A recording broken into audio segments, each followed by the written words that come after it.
अहमद। लोरी रोककर लोगों ने लगाया चोर चोर का नारा। मध्य हावड़ा में उस समय भारी हंगामा खड़ा हो गया जब स्थानीय लोगों ने कथित तौर पर सरकारी राहत सामग्री से लदी एक लॉरी को रोक लिया। आरोप है कि लॉरी में बड़ी मात्रा में सरकारी तिरपाल, राहत सामग्री, विकेट और हॉकी स्टिक मौजूद थे, जिन्हें एक गोदाम ले जाया जा रहा था। स्थानीय लोगों का दावा है यह गोदाम मध्य हावड़ा के तृणमूल विधायक और पूर्व मंत्री से जुड़ा हुआ है।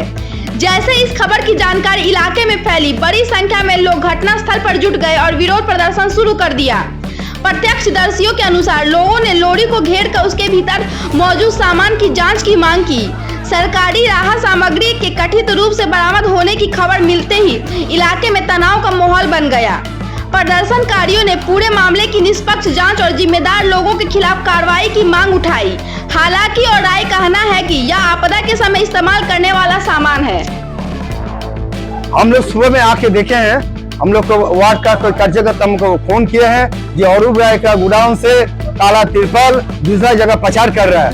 संग संग हम लोग तुरंत आए, तुरंत आके हम लोग उन लोग को प्रतिवाद करके यहाँ रुक दिए हैं। वो लोग को अरूप राय का कुछ आदमी है, वो लोग बोल रहे हैं ये डीएम को परमिशन लेके वहाँ डीएम के पास भेजते हैं। जब हम लोग फोन किए हैं तब वो लोग बोलते हैं, हम लोग बोले हैं ये डीएम का आदमी कहाँ है, एक आदमी तो रहना चाहिए। इनको डीएम को कुछ बोला नहीं है। हम लोग बोल रहे हैं तुरंत यहाँ आइए, आप लोग कोटेशन लिख के कितना माल है वहाँ जाके भेजिए। वो लोग आएगा तो हम लोग माल भेजेंगे, नहीं तो यही माल रहेगा।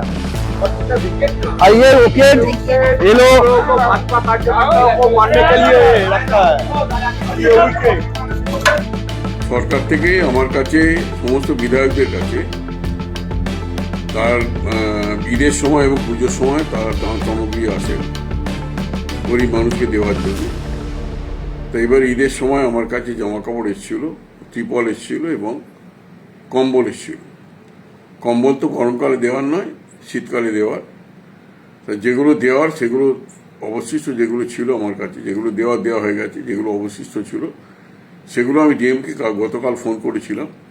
ডিএম আমাকে বলেছেন যে আপনি পাঠিয়ে দিন, আমি আমার গোডাউনে রেখে দেবো, আপনি যথাসময়ে আপনার সময় বলে নিয়ে যাবেন।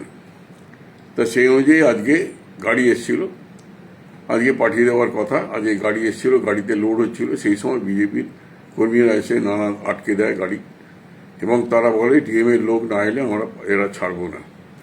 তারপরে তারা নানা ধরনের স্লোগান দেয়, তারা নানা ধরনের মিছিল মিটিং করে, নানা ধরনের স্লোগান, কটূক্তি, মিথ্যাচার এই সমস্ত করে। এটা সম্পূর্ণ রাজনৈতিক উদ্দেশ্যে প্রণোদিত, এটা কখনো সত্য নয়। আমি জীবনে কোনো অসতের কাজ করিনি, অসৎ উপায়ে কোনো অবলম্বন করিনি। 15 বছর মন্ত্রী ছিলাম, 15 বছর মানুষের সমস্ত মানুষের যারা এসছে আমার কাছে তাদের জন্যই কাজ করে দিয়েছি। কোনো দল দেখিনি, কোনো দলমত নির্বিশেষে সকলের জন্য কাজ করেছি। সুতরাং এটা সম্পূর্ণ রাজনৈতিক উদ্দেশ্য প্রণোদিত।